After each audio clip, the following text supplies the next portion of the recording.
사복음서 세미나 저희가 열어가는데요. 오늘 첫날 마태복음을 이제 시작할 거예요. 마태복음을 좀 하기 전에 우리가 이제 복음서라는 장르를 공부할 거잖아요. 그러니까 복음서를 어떻게 볼 것인가라는 복음서 전체에 대한 개론을 잠깐 다루고자 합니다.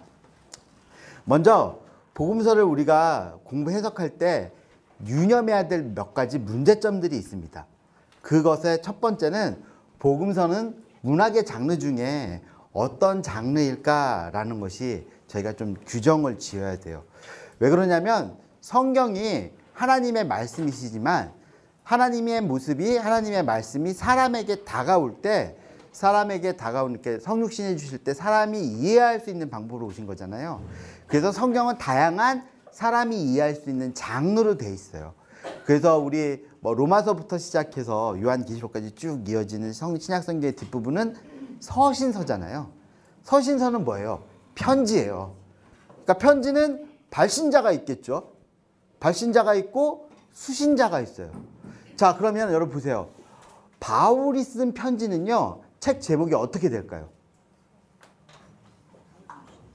바울 서신이라고 하는데 책 제목들을 보면 로마서, 데살로니가 전서, 이렇게 쭉 돼 있잖아요. 빌레몬서. 예, 정확히 말, 수신자의 이름으로 돼 있어요. 그러니까 바울의 책은 뭐예요? 발신하는 사람과 수신하는 사람이 정확한 거잖아요. 그러니까 그 둘 안에 어떤 상황과 그 둘 안에 오고 가는 메시지들이 있다고요. 그거를 우리가 주목해 봐야 될 필요가 있어요. 반면에 같은 서신서라도 베드로 전서, 베드로 후서, 야고보서, 요한 1, 2, 3서. 여러분 이건 책 제목이 어떻게 돼 있어요? 그러니까 수신자가 정확하지 않은 거예요. 수신자가 보다 보편적이고 정확하지 않기 때문에 저희가 좀 이렇게 주목해서 볼 필요가 있는 거죠. 여러분 이것만 가지고도 저희가 서신서를 들어갈 때 관점이 달라지는 거예요. 여러분 우리가 그 선지서를 읽을 때 되게 복잡하고 난해하고 어떠세요? 심판이 막 선언되고 난리가 나잖아요. 읽으시면 마음이 어떻게 되죠? 심란해지실 거예요. 여러분 선지서의 80% 이상이 시로 돼 있어요. 그럼 시는 사실이 아니라 뭘 전하는 거예요? 사실로 논리적으로 설득하는 게 아니고요. 감정에 전달하는 거예요. 시는요. 했던 말 또 하고 했던 말 또 하고 그러면서 어떻게 돼요? 강조가 일어나는 거죠. 근데 이 시를 우리가 시로 읽지 않고 역사로 읽으면 어떻게 될까요? 여러분 우리가 선지서를 읽을 때 역사로 접근해서 읽어야 될 필요도 있지만 그 본문 안에서 역사적인 것보다는 그 심판과 회복을 전하시는 하나님의 마음을 그 감정 안에서 읽어낼 수 있는 그런 것들을 저희가 보면 좋죠. 그러니까 문학 성경에는 문학 장르가 있다는 거예요. 그래서 장르를 규정하지 않고 읽을 때는 오해할 수 있는 소지들이 있어요. 그 장르들에 대해서 저희가 좀 살펴볼 필요가 있는데요. 이제 그러니까 성경 전체를 이야기하는 시간은 아니니까 장르에서 복음서라는 장르가 있다. 저희가 보는 거죠. 그럼 복음서는 역사서일까요? 연대기일까요? 전기일까요? 전기, 역사서? 자, 여러분 우리가 복음서를 읽을 때 자연스럽게 우리가 기대하는 건 뭐냐면요. 역사서라는 관점에서 접근하게 돼요. 예수님 한 분이 이 땅에 어떻게 오셨으며 어떤 순서를 사역하셨고 어떻게 예루살렘을 향해 올라가시고 십자가에 고난받으시고 죽으시고 부활하시고 승천하셨는가라는 예수님의 뭐예요? 시간의 순서적으로 사건을 배열해서 보고자 하는 그런 역사적인 그런 생각을 하게 되는 거죠. 아, 예수님이 이런 순서대로 살으셨구나. 예수님의 삶이 그러니까 역사적으로 연대기적으로 자연스럽게 연결이 되는 거예요. 그렇게 구성하려는 기대가 있어요. 그러면 과연 복음서는 연대기고 그리고 역사서일까라는 거죠. 사실 여긴 문제가 있어요. 우리가 신약 성경의 서신서들을 공부할 때는 그 시대에 쓰여졌던 많은 편지들이 존재하기 때문에 그 편지들하고 어떻게 돼요? 그 서신서를 비교하면서 인사말, 수신인, 축복, 본문 이런 것들을 발견할 수 있는 비교할 수 있는 군이 있는 거죠. 근데 복음서는요, 비교할 수 있는 군이 다양하지가 않아요. 한 4권에서 한 5권 정도의 이렇게 좀 짧은, 비교할 수 있는 분량이 작기 때문에 저희가 좀 문제가 되기도 해요. 자, 하나님의 말씀은 어떠세요? 정확하고 무오하십니다. 믿으십니까? 아멘. 그러면 우리가 복음서를 읽을 때 하나님의 말씀은 정확하고 무오하다는 그 말씀을 가지고 딱 읽게 되잖아요. 그 순간 딜레마에 빠지게 됩니다. 여러분, 마태복음과 마가복음과 누가복음, 요한복음에 나오는 예수님의 삶의 순서가 같을까요? 다를까요? 다르다고요. 하나님의 말씀은 정확하고 무오하잖아요. 근데 그 정확하고 무오하다는 걸 가지고 복음서 안에 들어가서 보면 서로 각각의 복음서가 어떻게 돼요? 충돌이 일어나고 혼란스러워지는 그런 내용들이 일어나는 거예요. 그러니까 복음서를 우리가 마태, 마가, 누가복음을, 요한복음을 공부할 건데 그 전에 이 혼란함을 어떻게 좀 다뤄볼 것인가 라는 관점을 이 시간 말하고 있는 겁니다. 자, 그러면 문학 장르에서 이걸 좀 해결할 필요가 있을 것 같은데요. 자, 우리가 복음서를 장할 때 우리는 자연스럽게 역사서, 연대기, 전기라는 관점으로 접근을 하게 되어 있는 거예요. 자, 그러면 그 시대에 그 복음서가 쓰여졌을 당시에 그 전기 문학이 한번 볼 필요가 있는데요. 고대 전기 문헌들을 볼 필요가 있습니다. 자, 혹시 여러분 플루타크 영웅전이라는 그 책을 좀 읽은 적이 있으세요? 들어본 적은 있으신가요? 예, 여기 이제 사신 분들 연대에서는 청소년 필독도서 중에 가장 먼저 들어가는 게 아마 플루타크 영웅전 그런 것들이었을 거예요. 그러니까 이건 뭐냐면 신약 성경이 쓰여졌을 당시인 1세기 정도에 로마에 살았던 플루타크라는 사람이 여러분 그리스 헬라의 영웅들에 대한 전기를 쓰기 시작한 거예요. 그 전기가 그냥 한 명이 아니라 48명 정도의 전기를 써내려가기 시작했어요. 근데 이 전기를 쓴 목적이 있었습니다. 이 목적은 뭐냐면 한 사람이 그냥 그 위대한 영웅의 이야기를 쓰는 것이 아니라 그리스 헬라의 영웅들의 이야기를 기록해 가면서 지금 그 사람이 살고 있는 로마 시대에 우리의 로마 시대 정치 지도자들과 은연중에 비교를 해놓고 있는 거예요. 그러니까 목적이 있는 거죠. 그래서 이제 그 그리스 헬라의 영웅들이 위대하다는 걸 쓰면서 자연스럽게 그 시대 사람들이 그 책을 읽으면서 누가 위대하다? 아, 로마의 지도자들이 위대하구나라는 걸 느끼게 하고자 하는 의도가 있었어요. 그런데 이 사람이 심리적으로 굉장히 압박을 받는 부분에 다가왔습니다. 영웅 중에 영웅, 알렉산더에 대한 책 내용을 쓰기 시작했을 때 많은 사람들이 관심을 보였던 것 같아요. 많은 사람들이 알렉산더를 궁금해했었죠. 그래서 그 알렉산더의 그 전기의 서문에 플루타크는 이렇게 기록해 놓고 있습니다. 독자 여러분은 아마도 알렉산더가 어떤 모습으로 태어났고 어떻게 자라났으며 어떤 음식을 먹고 어떤 그런 아주 삶의 자세한 부분을 알고 싶어 하겠지만 나는 그럴 관심이 없습니다. 화가가 한 인물의 얼굴을 그리기 위해서 그의 눈매나 턱선을 강조해서 그려서 그 인상을 그리는 것처럼 나는 그의 삶에 내가 하고 싶은 부분, 내가 강조하고 싶은 부분을 해설하겠습니다. 그러니까 독자 여러분들은 양해하시고 여러분이 알고 싶은 게 아니라 내가 전달하는 그 알렉산더에 대한 정보를 들으십시오라는 서문을 썼어요.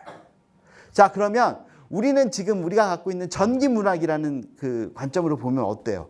한 사람에 대해서 있는 그대로 사실로 그 사람이 어떻게 태어났고 어떤 삶의 과정을 밟으면서 자라났으며 어떤 인생을 살았는지가 전기라면 여러분 그때 당시에 성경이 쓰여졌을 당시의 사람들의 세계 안에서는 좀 다른 거죠.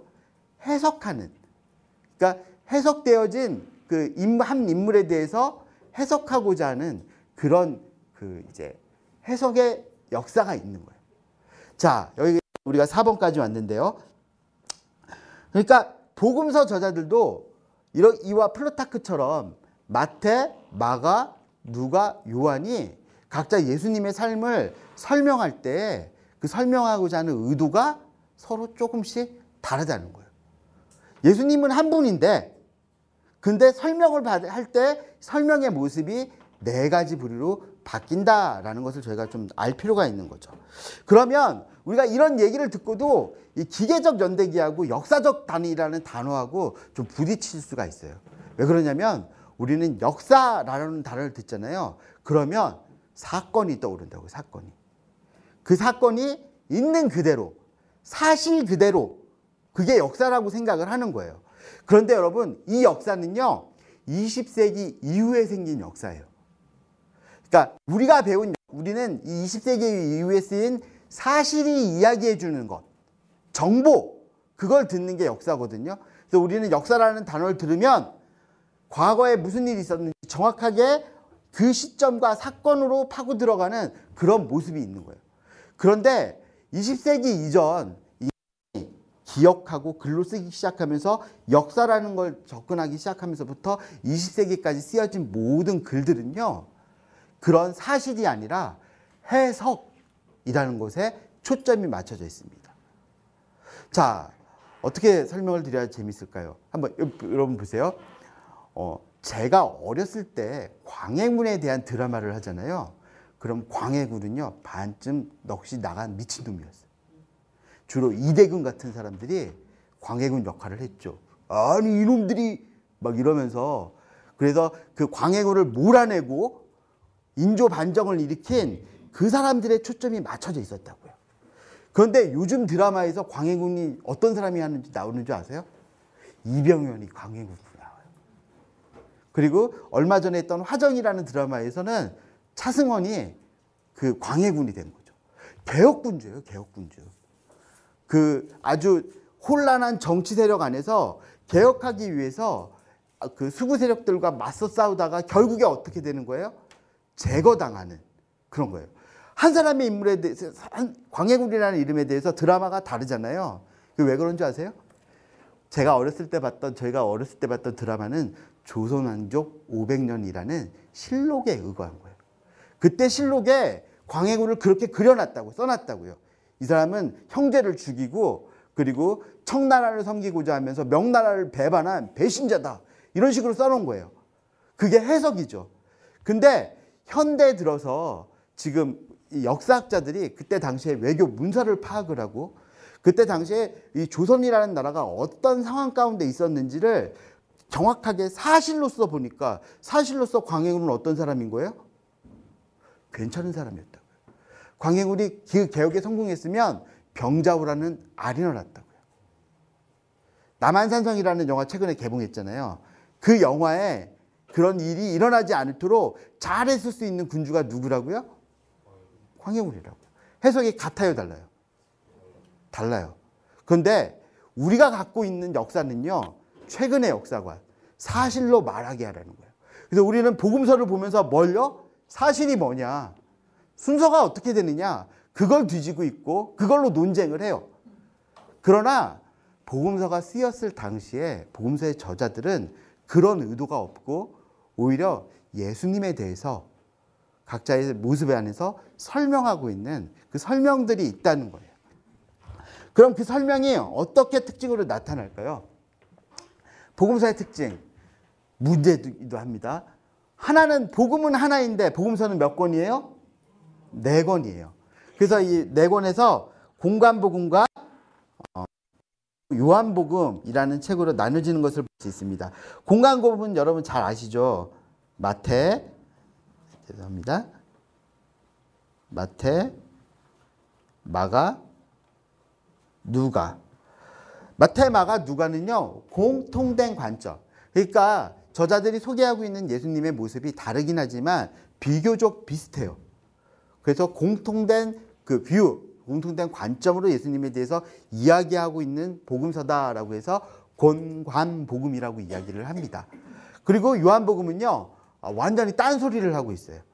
그러니까 앞선 복음서에 나타나지 않은 전혀 다른 순서와 다른 이야기들을 재해석해서 이야기해주고 있는 부분이 요한복음입니다.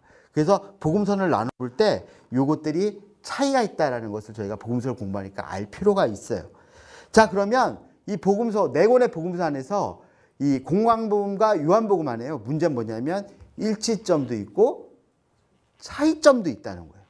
자, 이걸 우리가 어떻게 해결을 해야 될까요? 사건의 순서와 배열이 혼돈되어져 있어요. 그래서 사람들이 하는 게요, 연대기적으로 접근을 합니다. 이 복음서 4권을 싹 모아서 예수님의 삶의 순서가 어떻게 흘러갈지에 대해서 이렇게 재구성을 해보는 거예요. 저도 어려서부터 성경을 또 공부하고 또 성경 연구학교에 있으면서 사람들이 복음서를 하다 보면 이런 관심을 갖고 시도하시는 분들이 있더라고요. 내가 예수님의 삶의 순서를 한번 순서대로 한번 짜맞춰 보겠어. 그러고 앉아서 도서관에 앉아가지고 복음서를 파고 그런데 이 파는 거에 문제는 뭐냐면 이게 언제냐, 이 사건이 언제고 이게 언제 다음이냐, 그걸 죽어라고 보고 있어요. 여러분, 성령님도 그렇게 안 하셨어요. 성령님도 그렇게 하기 어려우셔서 그냥 4권으로 그냥 버려둔 거죠. 근데 그걸 한 권으로 조화시키고 통합시키고자 하는 그런 의도를 갖고 있는 거예요. 여러분, 우리는 이런 조화와 통합이 아니라 오히려 그 각 책이 말하고 있는 특징은 무엇일까라는 것으로 복음서를 바라보는 시간들이 앞으로 될 거예요. 자, 그러면 우리가 어떻게 접근해야 될까요? 원독자와 복음서의 기자들의 시각이라는 관점이 있는데요. 여러분, 이제 원독자라는 개념이 여기 나왔어요. 혹시 원독자라는 이야기 들어보신 적 있으신가요? 처음 들어보시죠. 들어보신 분도 계실 거예요. 원독자는 뭐냐면요, 여러분 보세요. 이 성경이 있어요. 성경이 누구를 위해 쓰였을까요? 우리를 위해 쓰였죠. 예, 맞아요. 성경은 우리를 위해 쓰였어요. 성경은 누구에게 쓰였을까요? 나에게? 여러분, 이 말의 트릭을 잘 생각해 보세요. 성경은 우리를 위해 쓰였는데요, 성경이 맨 처음으로 책으로 쓰였을 때 첫 번째로 그 책을 받아봤던 사람들이 있다는 거예요. 오리지널 리더. 그래서 원독자라고 저희가 표현을 해요. 자, 그러니까 성경은 처음엔 히브리어로 쓰였고 아람어로 쓰였고 헬라어로 쓰였잖아요. 한글로 안 쓰였다고요. 그러니까 그 사람들, 첫 번째 그 책을 받아봤던 사람들이 원독자예요. 그러니까 여러분, 마태, 누가, 마가, 요한복음에도요, 맨 처음에 그 책을 받아봤던 그 그룹들이 있어요. 자, 그게 원독자라는 거예요. 이 원독자가 왜 중요하냐면요, 우리에게는 되게 의미 없어 보이지만 그들에게는 그게 되게 의미 있는 그런 부분들이 있거든요. 고린도전서에 보면 이런 게 나와요.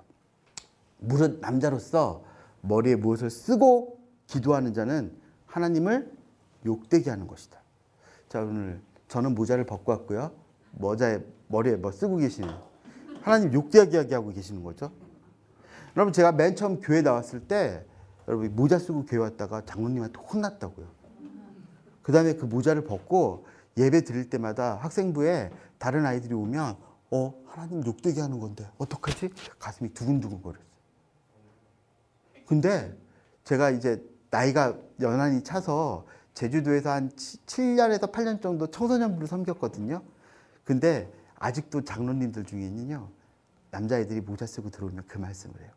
어디 남자가 하나님의 전에 모자를 쓰고 들어와. 그럼 여러분, 그 이야기가 정말로 하나님의 전에 예배 드릴 때 모자를 쓰지 말라는 이야기였을까요? 그때 당시에 그 책은 고린도라는 곳에 쓰였거든요. 근데 고린도 교회의 구성원은요, 이방인과 유대인들이 함께 모였어요. 근데 이 사람들의 특징은 뭐냐면요, 내 믿음이 네 믿음보다 어때요? 더 좋다. 내가 더 지혜롭다. 이게 이 사람들의 특징이었다고요. 그래서 나는 베드로한테 배웠어. 난 개바파야. 난 바울한테 배웠거든. 바울파야. 다 쭈그려. 나 예수한테 배웠어. 예수파야.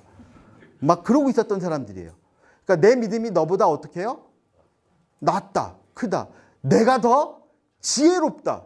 그래서 여러분, 하나님께서 질서 안에 주신 은사가 내가 더 돋보이기 위해서 예배 시간에 그 은사를 사용해서 어떻게 된 거예요? 예배가 혼란스러워진 거라고요. 근데 그때 교회에서 남자들이 기도할 때 뭘 쓴다고요? 머리에 뭘 쓴대요. 수건을 쓴대요. 여러분, 그 당시에 기도할 때마다 머리에 꼭 뭘 쓰고 기도하는 부류들이 있었어요. 누군지 아시겠어요? 유대인들이요. 예수님이 기도할 때 맨머리로 기도하지 않으셨다고요. 어떻게 기도한 거예요? 예수님도 기도하실 때 머리에 수건을 탈봇이라고 하죠. 그 기도포를 쓰고 기도하셨을 거라고요. 근데 예배 시간에 이방인이 나와서 기도하는데 누구처럼 기도하는 거예요? 유대인처럼 머리에 수건을 쓰고 기도하는 거예요. 무릇 남자로서 머리에 무엇을 쓰고 기도하는 자는 하나님을 욕되게 하는 것이다. 이게 말하고 원독자들에게 말하는 게 뭐예요? 너 기도할 때 거룩한 척하지 말아라. 여러분 고린도전서에는 유대인은 유대인, 헬라인은 헬라인으로 부름받은 대로 어떻게 하라고요? 하나님 앞에 행하라 라고 그 부르심을 이야기하고 있어요. 근데 유대인이 헬라인이 자꾸 누구처럼 기도하는 거예요? 유대인처럼 기도하는 거예요. 그래서 머리에서 그걸 벗고 자기의 부르심을 따라 기도하라. 거룩한 척하지 말아라. 있는 그대로 기도하라 라는 게 그 말씀이 원독자들에게 말하는 바라고요. 이게 원독자예요. 그러니까 여러분 우리가 성경을 읽을 때 좀 난해한 부분들이 있으면 우리에겐 난해하지만 원독자들에게 그게 어떻게 했어요? 예, 아주 그냥 해설이 필요 없이 훅 들어오겠죠. 여자는 교회에서 잠잠하라 라고 했잖아요. 근데 여러분 그거 아세요? 성경 본문에 보면 그 여자는 교회에서 잠잠해라. 그 교회에 누가 있었다고요? 문제를 일으키는 여자가 있었다고요. 그래서 그 여자를 잠잠하게 하고 그 여자가 그 남편에게 배우게 해라 라는 원독자의 상황이 있었는데 우리가 거기서 어떻게 해요? 다 제끼고 그냥 그것만 끄집어 내와가지고 이런 거예요. 여러분 우리가 마태, 누가, 마가, 요한복음을 공부할 때요. 이 원독자를 가지고 다가갈 거예요. 이게 이 세미나의 특징이에요. 그러니까 여러분이 이 복음서 안에서 복음서 내용을 다 기억하지 못하고 다 훑어보지 못해도 아 마태복음의 원독자는 이런 상황이었고 그들이 들었어야 되는 예수는 이런 분이구나. 마가복음, 누가복음, 요한복음 이것만 체크하셔도요. 여러분 한미천 잡아가시는 겁니다. 마태복음이요. 마태복음은요. 이제 저하고 이제 공부할 부분이죠. 마태복음의 원독자는 유대인 그리스도인이에요. 유대인이면서 예수님을 믿는 사람들이 마태복음의 원독자예요. 그래서 이 사람들은요. 구약 되게 중요해요. 신약의 예수 그리스도가 그 구약으로부터 시작해서 그 하나님이 예수 그리스도를 통해서 이 땅 가운데 어떻게 사역해 나가시는가가 되게 중요하거든요. 그래서 마태복음 안에서는 구약의 말씀이 굉장히 많이 등장을 해요. 그리고 그 구약의 말씀이 어떻게 돼요? 이루어졌다. 이는 이루려 하심이라 라는 것들이 나오는 거죠. 그래서 여러분 마태복음의 원독자들은 조상이 중요하기 때문에 마태복음의 족보는 누구부터 시작해요? 아브라함, 다윗 그렇게 시작해서 쭉 내려오는 거죠. 그럼 마태복음은 저하고 앞으로 해나갈 거예요. 근데 마태복음의 원독자들에게 문제가 하나 있어요. 이 사람들에게 문제가 뭔지 아세요? 하나님의 진짜 아들은 누구예요? 자기들이잖아요. 유대인. 하나님의 선택받은 족속은 자기들이잖아요. 근데 지금 예수님이 오시고 난 다음에 오순절 마가다락방에 성령이 임하고 난 다음에 지금 하나님의 역사가 누구 가운데서 일어나요? 이방인들 가운데서 일어나는 거예요. 이걸 어떻게 바라봐야 되냐고요. 아니 하나님은 우리의 하나님이시고 우리와 함께 하나님의 나라를 이 땅 가운데 오게 하셔야 되는 분인데 지금 이방인의 세계에서 그 일들이 일어나고 있고 유대인은 오히려 거기서 제외되고 있는 것 같은 거예요. 하나님의 뜻이 도대체 뭐냐? 이 관심이 되게 많은 거죠. 이런 독자들에게 하나님의 뜻이 예수 그리스도를 통해서 구약이 어디에서 이루어졌다고? 신약에서 이루어지고 신약에서 이루어진 그 복음이 이방인들 세계 안에서 땅 끝까지 세상 끝날까지 퍼져나가는 그 일들로 연결될 거다라는 그 예수님이 누구인지를 소개해주고 제자가 누구인지를 소개해주고 그리고 교회가 누구인지 예수님을 통해서 마태복음 설명을 해요. 그걸 이제 저하고 공부를 할 거예요. 반면에 누가복음의 원독자는요. 유대인이 아니라 이방인 그리스도인이에요. 데오빌로 각하에게 쓰였잖아요. 사도행전서는 데오빌로요라고 얘기합니다. 그러니까 이방인이에요. 그러니까 이방인이 예수 그리스도를 믿고 하나님을 내 아버지라고 고백을 하는 거예요. 아멘이시죠. 근데 그게 누가 손가락질을 해요? 유대인들이 퀘스천 마크를 띄는 거죠. 웃기시네. 너 할례 받았어? 하나님 보고 내 아버지라고 막 부르는 그들에게 네가 어떻게 하나님 아버지가 될 수 있어? 너 아브라함의 자손이야? 율법 따러 할례 받았어. 그러고 있는 상황이 여러분 우리 사도행전에서 그렇게 숱하게 공부하고 있는 그 상황이라고요. 복음을 하나님의 자녀가 되려면 할례를 받아라. 하나님의 자녀가 되려면 할례를 받고 율법을 지켜라. 근데 바울은 거기에 뭐라고 그래요? 할례는 마음에 받는 거다. 예수 그리스도를 믿으면 구원받는다라는 이야기를 하는 거예요. 그런데 전통적으로 여러분 보면 어때요? 사실 하나님이랑 나랑 관계가 있어요? 없어요? 없잖아요. 그래서 여러분 누가복음 8장에 나오는 족보를 보셔야 돼요. 여러분 이방인들은요 조상이 중요하지 않고 누가 중요한 줄 아세요? 그러니까 녹음되기 전에 걔들은 개족보예요. 개인주의. 내가 중요해요. 그래서 이방인들은 족보가요 조상부터 시작하지 않고 어떻게 되는 줄 아세요? 밑에서부터 그 위는 거꾸로 올라갑니다. 그러니까 여러분 누가복음의 족보는 누구의 족보예요? 이방인의 족보라고요. 그 족보로 예수 그리스도의 족보를 딱 이야기하고 있어요. 그리고 이 족보가 솔직히 끝나려면 어디에서 끝나야 되냐면요. 아브라함에서 끝나야 돼요. 근데 아브라함에서 올라가는 거 보이세요? 그 위는 어디까지 가세요? 네, 너무 멀리 가셨어요. 아담, 노아에게까지 가고요. 아담에게까지 가고요. 그리고 그 위는 그럼 그 족보대로라면 이방인들이 하나님을 내 아버지라고 볼 수 있을까요? 없을까요? 있게 되는 거라고요. 그러니까 그 족보대로라면 나도 하나님을 내 아버지라고 부를 수 있게 되는구나. 그러면 그 하나님은 나는 왜 그 하나님에게서 잃어버렸을까? 여러분 그래서 누가복음에 나타난 예수님이 열심히 돌아다니세요. 돌아다니면서 뭐 하세요? 잃어버린 양을 찾아 구원하려 합니다. 잃어버린 드라크마, 잃어버린 양, 잃어버린 아들. 잃어버린 아들을 찾았더니 큰아들이 어떻게 하고 있어요? 지금 나가버리잖아요.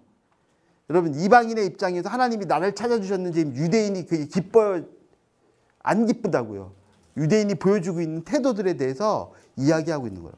그러니까 누가복음은 이방인이 들어야 되는 이방인의 복음이에요. 자, 마가복음은 어떨까요? 마가복음은 되게 재미있는 배경을 지녀요. 재미있다기보다는 비극적인 배경이 있습니다.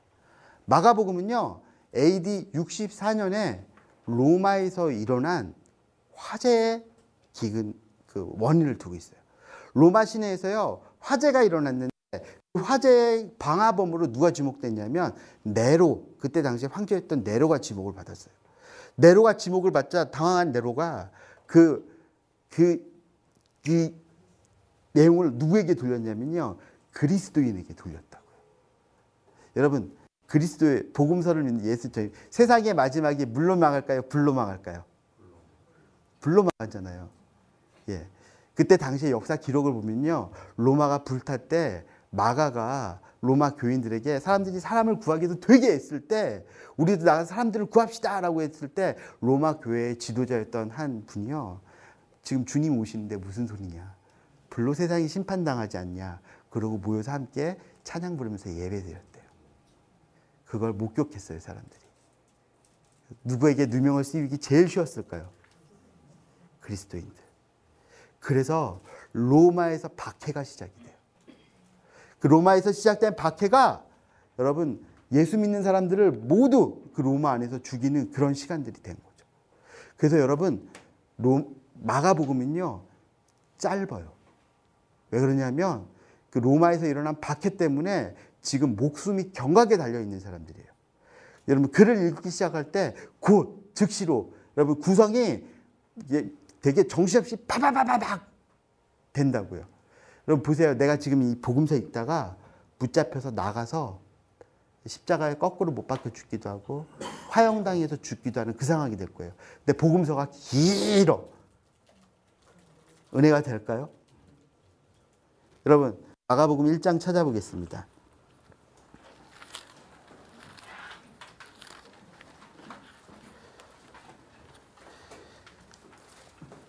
마가복음 1장 12절과 13절 같이 읽어볼까요?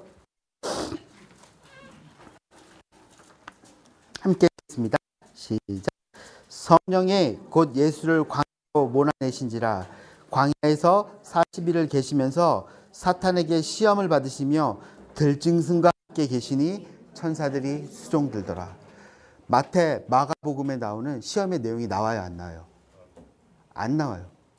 왜 안 나올까요? 여러분, 이 사람들 시험 받고 있다고요. 예수님을 부인하면, 예수님을 모른다고 하면 여러분, 이 죽음에서 물러날 수 있는 그 시험이 항상 있어요. 그런 그들에게 힘이 시험으로 빼버리고 있다고요. 여러분, 나도 시험 받았는데 우리 예수님도 시험 받았대. 심란하지 않겠어요? 근데 그 뒤에 예수님이 광야에서 누구랑 같이 있었어요? 들짐승과 같이 있었대요. 여러분, 네로가 예수 믿는 사람들을 잡아서 원형 경기장에서 들짐승의 밥으로 던져줬다고요. 예수님이 여기 어떻게 되세요? 들짐승과 함께 계시다고요.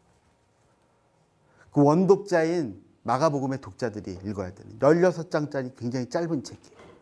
그런데 그 16장이라는 짧은 내용 안에서도요, 어린아이에 대한 그런 내용이 굉장히 많습니다. 비율적으로. 그리고 어린아이가 구원을 받는데 병이 고침을 당하는데 부모의 믿음으로 말미암아 아이들의 병이 낫고 고침 당하는 이야기들이 마가복음에 많이 등장을 해요. 왜 그럴까요? 예수 믿는 사람들, 나는 내 믿음으로 어떻게 해요? 순교당한다고 쳐. 그런데 내 아이들은 여러분, 그게 마가복음의 배경 안에 들어있는 거예요. 그래서 그때 당시에 기록을 보면요, 예수 믿는 사람들의 아이들을 따로 붙잡아다가 그 아이들의 원형 경기장에서요, 아이들에게 양의 가죽을 입혀줘요. 그러면서 우리 양떼 놀이하자. 그리고 양떼 이야기하면서 문이 열리고 나가면 그 양떼를 누가 덮치냐면 굶주린 짐승들이 덮치고, 그걸 보면서 로마의 관중들은 환호하는 일들이 그때 있었던 거예요. 그러니까 고난의 한가운데서 고난을 안 받아도 되는 사람들이 누구 때문에 고난을 받아요? 예수님 때문에 고난을 받아요. 그럼 그 예수님, 그들이 알았어야 될 예수님은 누구냐고요? 그게 마가복음에 대해 쓰여 있어요. 누구예요? 고난으로 나를 섬기러 오신 분. 그분이 예수님이라고요.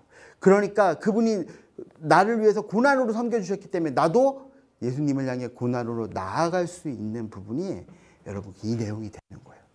마가복음. 그러니까 마태의 원독자가 있고 누가의 원독자가 있고 마가의 원독자가 있다고요. 요한복음은요, 좀 재미있는 책이에요. 마태, 마가, 누가가 모두 순교하고 예수 믿는 첫 번째 제자들이 모두 순교하고요. 그 사람들에게 복음을 들었던 두 번째 세대도 모두 순교하고 1세기 말이 되었어요. 그래서 예수님을 본 사람 중에 살아남아 있는 사람은 유일하게 누구냐면 요한이라는 사람만 살아남아 있는 거예요. 그러니까 교회에 무슨 문제가 생기면 사람들이 다 누구에게 찾아갈까요? 요한에게 찾아가서 요한 이게 맞아요? 요한 이게 정말이에요? 그러면 요한은 항상 어떻게 해줘야 돼요? 설명해 줘야 되는 사람들이에요.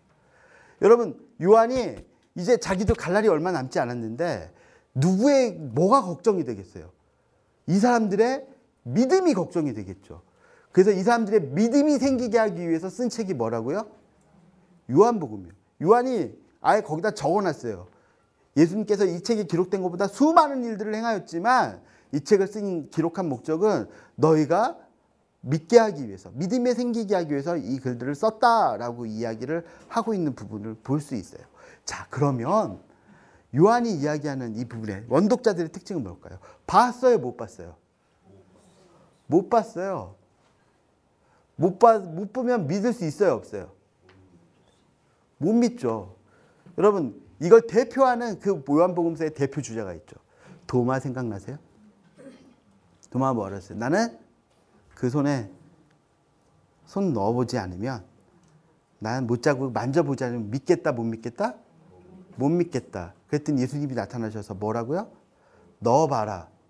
봐라. 그 다음에 뭐라고 하셨어요? 자, 이제 믿겠니가 아니라 보지 않고 믿는 자가 어때다고요? 복되다라고 얘기했어요. 예수님이 그 나는 선한 목자다 비유하실 때 내 우리에 들지 않은 아직 다른 양들이 있다. 그럼 이 양들은 누구겠어요? 원독자들이겠죠. 그 양들도 내 우리에 들어야 될 거다. 요한복음 17장에 예수님께서 기도하실 때 그 제자들을 위해서 기도하시면서 이 제자들로 말미암아 믿게 될 사람들도 이 영화로움 가운데 들어오게 해주십시오라고 이 요한복음에 나타나는 예수님은 그 세대의 믿음뿐만 아니라 그들로 말미암아 시작될 그 믿는 사람들까지 보고 계시고 기도하고 계시는 그 예수님의 모습이 나타나고 있다고요. 마태복음, 요한복음. 그러니까 예수님에 대해서요, 사람들이 그 시대. 그 시대에 대해서 예수님이, 성령님이 복음서 한 권 빡 써가지고 던져놓고 알아서 읽고 알아서 이해해. 어디서 믿음 없는 것들이 그게 아니고 친절하게도 어떻게 해요? 그들이 알아들을 수 있게. 그들의 배경에서. 그들이 볼 수 있는 환경 안에서 그렇게 설명을 해줬다고요. 그런데 우리는 그 친절함이 우리에게 뭐가 되는 거예요? 혼란이 되고 어려움이 되는 거예요. 그래서 우리가 원독자라는 그 관점을 가지고 복음서 안으로 들어가서 그 혼란을 좀 해소하고 그리고 그 시대 사람들에게 그 원독자를 들었어야 될 예수님은 누구이고 제자는 어떻게 살아야 되며 교회는 누구인지에 대한 내용들을 저희가 볼 필요가 있는 거죠. 자, 이제 이 부분은 넘어갈 건데요. 저희가 한번 보세요. 여러분 성경에서 가장 긴 설교가 어디 나오는 줄 아세요? 네, 감사합니다. 스데반의 설교가요. 본문의 넓이가 어디서부터 어딘 줄 아세요? 아브라함부터 시작해가지고요. 예수님 오실 때까지 이스라엘의 역사를 쫙 훑었어요. 그 설교를 듣고 사람들이 은혜를 받았을까요? 분노했을까요? 왜 분노했죠? 여러분 안 그런 척하고 있었는데 하나님 잘 섬기는 척하고 있었는데요. 여러분 까발려졌어요. 아브라함 때부터 출애굽했을 때 광야에서 니들이 하나님 섬겼다고? 야 니들이 그때 하나님 얼마나 외롭게 해드렸는 줄 알아? 야, 선지자가 왔을 때 너희가 선지자를 어떻게 핍박했는 줄 알아? 여러분 되돌아보고 싶지 않은 과거를 스데반이 어떻게 한 거예요? 확 까뒤집었어요. 그랬더니 하나님 사랑해요. 아, 하나님 난 정말 하나님 아시죠? 거룩했던 사람들이 어떻게 된 거예요? 드러나 버린 거예요. 그래서 그 드러남으로 가서 스데반을 죽여버렸죠. 근데 그거 아세요? 사도행전은 데오빌로잖아요. 이방인들이요. 하나님을 사랑하게 생겼다고요. 지금 이렇게 하나님을 사랑하고 해서 하나님 앞에 더 가까이 나가는데 그걸 누가 막고 있어요? 유대인들이 막으면서 아니야 할례라고 야 우리가 하나님 어떻게 섬겼는지 알아? 구약 전통을 따르라고 막 그러고 있는 거예요. 그런 원독자들이 스데반의 설교를 통해 가지고 알게 된 거예요. 야 유대인들 그렇게 거룩한 척하고 그렇게 하나님 하더니 그들의 역사 안에서 이런 불순종의 역사를 살았구나. 나도 이렇게 믿어야지. 그랬을까요? 아니요. 유대인이 뭐라고 하든지 나는 정말 믿어야 되겠다. 하나님을 정말 혼자 두지 않고 하나님하고 나도 동행하는 삶 살아야지 이런 결단하지 않았을까요? 원독자를 가지고 우리가 본문 안에 들어갈 때 본문들이 두근 살아 숨쉬기 시작한다. 자, 마태복음의 그 내용을 들으면서 여러분이 가슴이 두근거리길 원하세요? 네. 자, 정리해 볼게요. 예수의 복음서는요, 예수의 가르침과 행적에 대한 기록이에요. 그러나 역사 기록이나 예수님에 대한 전기가 아니라고요. 그럼 뭐냐? 저자들에 의해서 들려지는 예수에 관한 이야기예요. 그러니까 여러분 복음서를 읽기 되게 쉬워요. 우리가 해석할 필요가 있어 없어? 없다고요.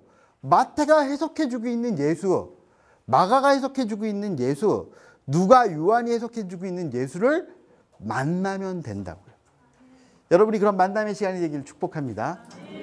그러니까 복음서는 예수가 어떤 분인지에 대한 해설서인 거예요. 해설서. 그런데 그 해설서를 또 해석하려고 하니 그렇죠? 예, 해설서를 또 해석하면서 깊이 있게 가야 되는 것도 맞아. 연구해야죠. 그러나 우리가 먼저 가볍게 보편의 것을 알고 난 후에 더 깊이 대조하고 연구하고 들어갈 수 있으면 좋을 것 같습니다. 그래서 마태복음의 명칭은요. 원래 성경의 명칭은 카타 마타이온이라고 돼 있어요. 해석하면 이렇습니다. 마태에 의하면, 마태에 따르면. 다른 복음서 책은 어떨까요? 카타, 루칸, 누가에 따르면, 카타 요하난, 요한에 따르면, 카타 마크, 마가에 따르면. 자, 그러니까 우리가 그 저자들을 따라서 그가 들려주는 이야기를 가지고 그 이야기 안으로 들어가야 돼요. 읽으면서 다른 복음서에선 이게 이 순서가 다른데 뭐가 맞고 뭐가 틀리지? 야, 뭐 누가 누구를 베껴 썼을까? 그게 아니라고요. 그래서 그 안으로 들어가야 되는 부분이 있습니다. 자, 마태복음은요, 초대 교회 때부터 교회가 사용하던 가장 애용하던 복음서예요.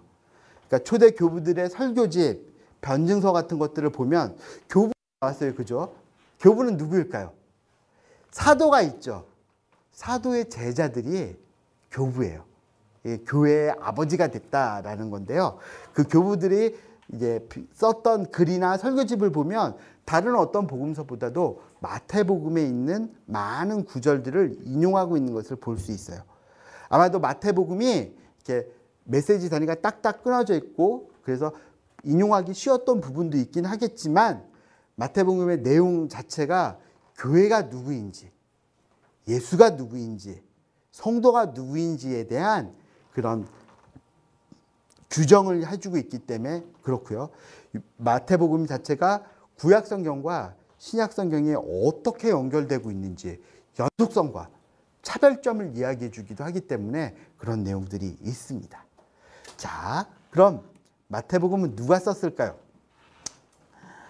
저희는 공부할 때 BRI라는 걸 해요. 뭐냐면 이 책을 해석하기 위해서 이제 Basic Required Information, 그래서 해석하기 위해서 기초적으로 역사적 배경을 수집하는 내용인데요. 그 내용을 한번 보도록 할게요. 자, 인종적으로 이방인일까요? 유대인일까요? 여러분 여태까지 마태는 당연히 마태 썼지, 마가는 마가 썼지 했는데 여기가 공부하면서 왜 마태가 썼냐고 생각하는지를 본문 안에서 생각해 볼 거라고요. 그럼 저자를 한번 따라가 볼 건데요. 첫째, 이방인일까 유대인일까? 유대인이에요. 왜요? 증거가 있어요. 언어적인 특징이 있습니다. 27장 6절에 성전고 고르바나스라는 내용이 나오는데요. 고르바나스. 마가복음에 의하면요, 이런 그 아람어들이 나오잖아요. 그럼 번역하면 골고다다, 번역하면 뭐라고? 해골의 언덕. 달리다굼, 이를 번역하면 소녀여 일어나라. 번역이 있다고요. 번역이. 누가복음 안에서도 그 번역이 존재해요.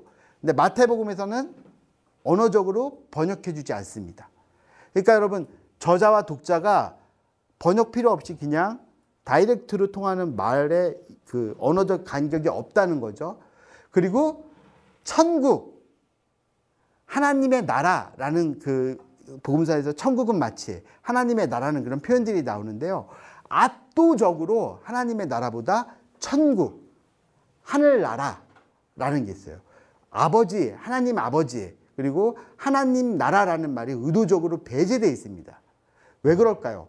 유대인들은 그들의 종교적인 특징상 안에서 하나님의 이름을 함부로 부를 수가 없어요. 그래서 천국, 그리고 하늘나라라고 이야기하는 것을 볼 수 있죠. 그래서 언어적인 특징이 있어요. 또 8장 28절에 보면 귀신 들린 자, 무덤가에 귀신 들린 자가 몇 명이에요? 2명이에요. 그러면 눈먼 자가 몇 명이에요? 귀먼 자가? 2명이에요. 다른 복음에서는 다 몇 명이에요? 1명이잖아요. 마태복음에서는 2명이라고. 그래서 우리가 마태복음을 이게 잘못됐다, 오류다라고 이야기하는데요. 유대인들은요, 숫자할 때 우리처럼 1개, 2개가 아니고요. 숫자에는 항상 의미를 부여해요. 그래서 여러분, 둘은 확실하다는 뜻이에요. 여러분 보세요. 증인은 한 사람이 아니라 항상 몇 명이어야 되죠? 2명. 예. 둘이 모인 곳에 내가 너희와 함께 하겠다 라고 했던 이런 내용들 같은 것들이 모두 유대적인 특성이 있는 거예요. 구약성경에 보면 돌판을 한 돌판에 안 쓰고 왜 2돌판에 썼을까 생각해 본 적 있으세요? 2돌판이에요. 감람나무가 몇 개예요? 2 감람나무예요. 예. 그건 숫자적인 둘이 아니고요. 더 확실하다, 더 견고하다, 더 완전하다는 의미에서의 그 내용으로 볼 수 있는 거죠. 지리적인 특징도 볼 수 있어요. 그러니까 언어적으로 유대에 가깝고요. 지리적인 특징까지 살펴보고 제가 잠깐 쉴 텐데요. 마태복음 4장 13절 한번 볼까요? 마태복음 4장 13절 한번 같이 읽어보겠습니다.